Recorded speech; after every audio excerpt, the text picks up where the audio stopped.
Hello friends, welcome back to my channel. तो finally SSC CHSL का notification आ गया है। पूरे दिन से हम लोग वेट कर रहे थे लेकिन बहुत लेट में आया, आज रात में आ पाया है। तो इस वैकेंसी से रिलेटेड सभी इन्फॉर्मेशन को आज हम लोग इस वीडियो में पूरी डिटेल से कवर करने वाले हैं, इसलिए वीडियो में लास्ट तक आप लोग जरूर बने रहिएगा। तो चलिए शुरू करते हैं इसे। तो दोस्तों सबसे पहले तो मैं बात कर लूँ तो ये है एसएससी सीएचएसएल की वैकेंसी, यानी कि कंबाइंड हायर सेकेंडरी लेवल की वैकेंसी। ये है 10+2 लेवल की वैकेंसी, यानी कि 12th पास कैंडिडेट इस फॉर्म को अप्लाई कर सकते हैं। तो देखिए इसमें जो आपका ऑनलाइन एप्लीकेशन भरने की जो डेट है तो वो आपकी स्टार्ट हो रही है 6 नवंबर से, यानी कि आज से। तो आप आज से आप इस फॉर्म को अप्लाई कर सकते हैं, जो कि आपका ये भरा जाएगा 15 दिसंबर तक।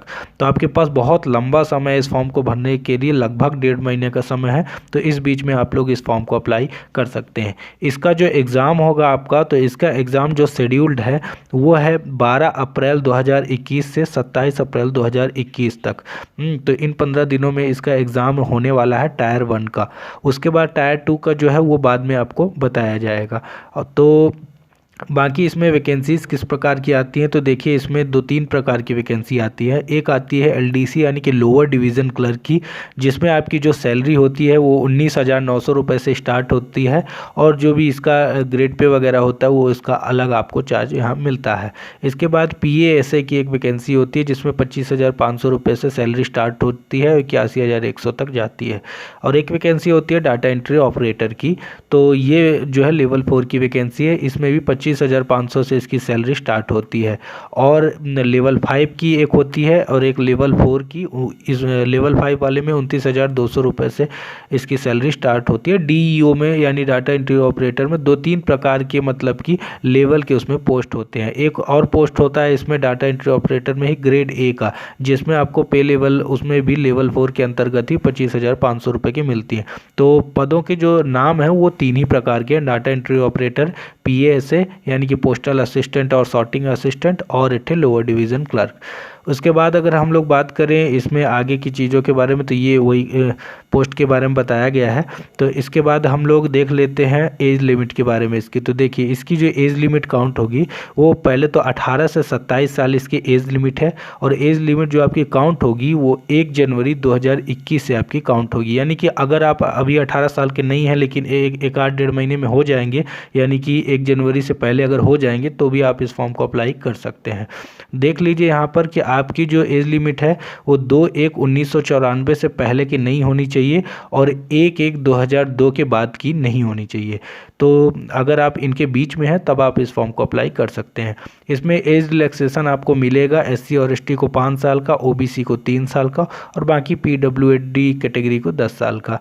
ये ऑल ओवर इंडिया की जॉब है, किसी भी स्टेट के लोग इस फॉर्म को अप्लाई कर सकते हैं।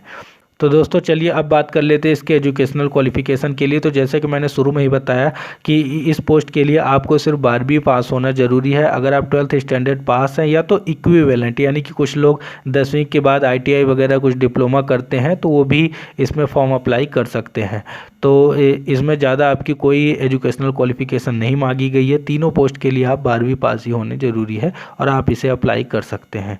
उसके बाद ये जो है इसकी ऑफिशियल वेबसाइट है ssc.nic.in। आप यहाँ पर जाकर इस फॉर्म को अप्लाई कर सकते हैं। एप्लीकेशन फ़ीस जो है वो 100 रुपये इसकी होने वाली है जनरल, ओबीसी और ईडब्ल्यूएस कैंडिडेट के लिए, और एससी, एसटी और पीडब्ल्यूडी, और साथ में एक्स सर्विसमैन, और साथ में वुमेन कैंडिडेट जो है, जो वुमेन कैंडिडेट किसी भी कैटेगरी की हों, उन सभी के लिए फॉर्म फीस एकदम से फ्री है। उनको यहाँ पर कोई भी चार्जेस नहीं देने हैं। तो इस प्रकार से इसका कुछ ये सिनेरियो है। उसके बाद हम अगर इसके एग्ज़ाम सेंटर की बात करें, तो एग्ज़ाम सेंटर आपको हर स्टेट के जो वहाँ की मेन सिटियाँ हैं, जहाँ सारी व्यवस्थाएं हैं, वहाँ आपको यहाँ एग्ज़ाम देने को मिलेगा। एग्ज़ाम सेंटर के बारे में आप खुद देख लीजिएगा, नोटिफिकेशन का लिंक डिस्क्रिप्शन में डाला हुआ है, तो वहाँ से आप लोग इसे एक बार पढ़ भी लीजिएगा। उसके बाद एग्ज़ामिनेशन का जो प्रोसीजर है वो किस प्रकार का होना है, तो देखिए सबसे पहले टायर 1 का एग्ज़ाम होगा जो कि कंप्यूटर बेस्ड टेस्ट होगा। उसके बाद टायर 2 होगा जो कि डिस्क्रिप्टिव पेपर होगा, यानी पेन ऑन पेपर से आपको लिखना होगा। इसके बाद 3rd ईयर में आपका स्किल टेस्ट होगा, यानी कि टाइपिंग टेस्ट होगी आपकी, जो कंप्यूटर पर कराई जाएगी। तो तो जो हम CBT 1 की बात करें अगर टायर 1 का, तो इसमें जो है इसमें आपको 4 सब्जेक्ट देखने को मिलेगी, जहां आपका इंग्लिश नॉलेज आएगा और जो कि बेसिक होगा, जनरल इंटेलिजेंस यानी कि रीजनिंग आएगी, और क्वांटिटेटिव एप्टीट्यूड यानी कि मैथ आएगा, और जनरल अवेयरनेस यानी कि करंट अफेयर्स और जनरल नॉलेज के क्वेश्चन आएंगे।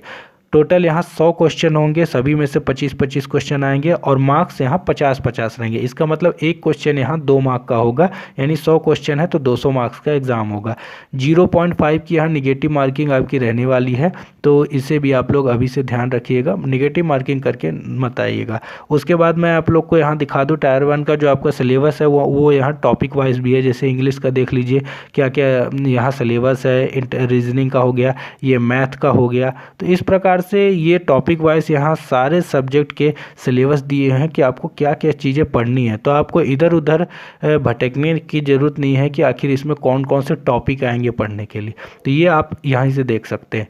उसके बाद अगर हम लोग बात करें इसके टायर 2 में डिस्क्रिप्टिव पेपर की, तो डिस्क्रिप्टिव पेपर टोटल 100 मार्क्स का होने वाला है, और इसमें जो है आपको सिर्फ कोई आपको यहाँ कट ऑफ उस टाइप का क्लियर नहीं करना है, यहाँ सिर्फ आपको क्वालिफाई होना है। क्वालिफाई का मतलब है कि मिनिमम आपको 33% मार्क्स लाने हैं, यानी कि 100 में से 33 नंबर आपको लाना है, ज़रूरी है।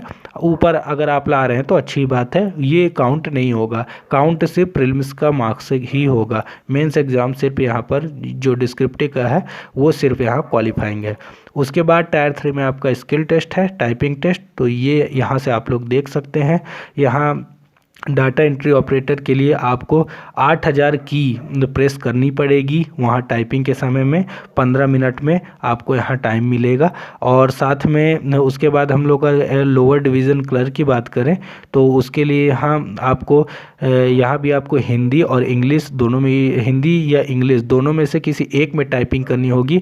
वो आप जब फॉर्म भरेंगे तब आपको वहाँ पर चूज़ करना होगा कि आप इंग्लिश में टाइपिंग करना चाहते हैं या हिंदी में। अगर आप इंग्लिश में टाइपिंग करना सेलेक्ट करेंगे तो आपको 35 वर्ड पर मिनट करनी रहेगी यहाँ पर टाइपिंग, और अगर आप हिंदी में करना चाहेंगे तो 30 वर्ड पर मिनट आपको यहाँ पर टाइपिंग करनी होगी। टाइम आपको जो मिलेगा LDC की पोस्ट के लिए यहाँ टाइपिंग के लिए, तो वो आपको 10 मिनट का मिलेगा। 10 मिनट में आपको इस स्पीड से यहाँ टाइपिंग करनी है, यहाँ लिखा भी हुआ है, ये आप लोग पढ़ भी लीजिएगा। आप लोग का जो एग्ज़ाम फॉर्म भरने का प्रोसीजर वो यहाँ पर दिया हुआ है कि आपके यहाँ मोबाइल नंबर लगेगा, ईमेल ID, आधार नंबर, और भी जो भी चीज़ें हैं वो आप लोग यहाँ से देख सकते हैं। जो जो चीज़ें यहाँ लगेंगी, फ़ोटो कैसा होना चाहिए, किस साइज़ का होना चाहिए, वो सभी चीज़ें यहाँ बताई गई हैं। बाकी SSC के नोटिफिकेशन में इस बार भी ऐसा कुछ नया नहीं है, जैसे हर साल रहता है वही कॉपी पेस्ट कर दिया जाता है, सिर्फ डेट बदल दी जाती है, बाकी इसमें कोई चेंजेस नहीं है। और जितनी ज़रूरी चीज़ें थे उस सब की जानकारी मैंने आप लोग को यहाँ पर बता दी है। ऑफिशियल वेबसाइट जो है एक बार फिर से बता देता हूँ, ssc.nic.in है ये, इसका लिंक मैं आप लोग को डिस्क्रिप्शन में दे दूँगा, वहाँ से आप डायरेक्ट भी इसे अप्लाई कर सकते हैं एग्ज़ाम फॉर्म को। तो इस प्रकार से इसका पूरा यहाँ प्रोसीजर होने वाला है। तो अगर आपको ये वीडियो पसंद आया हो तो इसे लाइक कर दीजिए, चैनल पर नए तो चैनल को सब्सक्राइब करके ऑल का बटन जरूर प्रेस कर लीजिए, और इस वीडियो को ज़्यादा से ज़्यादा शेयर कीजिए जिन लोगों को भी SSC CHSL का एग्ज़ाम फॉर्म भरना है। बहुत सारे लोग इस बार 12वीं पास होकर निकले हैं, तो वो ज़रूर इस फॉर्म को अप्लाई करें, क्योंकि यहाँ वैकेंसीज जो है हर साल की तरह अभी भी नहीं बताई गई हैं, वो बाद में यहाँ अपडेट होती हैं। तो उसके बारे में भी आप लोग को मैं अभी से बता दे रहा हूँ कि एक्सपेक्टेड जैसे हर साल आती है तो लगभग वही 5000 पोस्ट यहाँ पर आपकी आएगी। तो इसलिए फॉर्म को आप लोग अप्लाई कर सकते हैं। कुछ ही दिनों बाद या 1 महीने 2 महीने में वो अपडेट कर दी जाएगी, आपको वैकेंसीज़ यहाँ बाद में बताई जाती, क्योंकि ये SSC का रूल ही है, वो बाद में ही बताते हैं अपनी वैकेंसीज़ को। तो अगर आपको ये पसंद आया तो ज़्यादा से ज़्यादा शेयर भी कीजिएगा। तो चलिए मिलते हैं किसी नेक्स्ट वीडियो में किसी नेक्स्ट वैकेंसी की अपडेट लेकर, तब तक के लिए थैंक यू सो मच।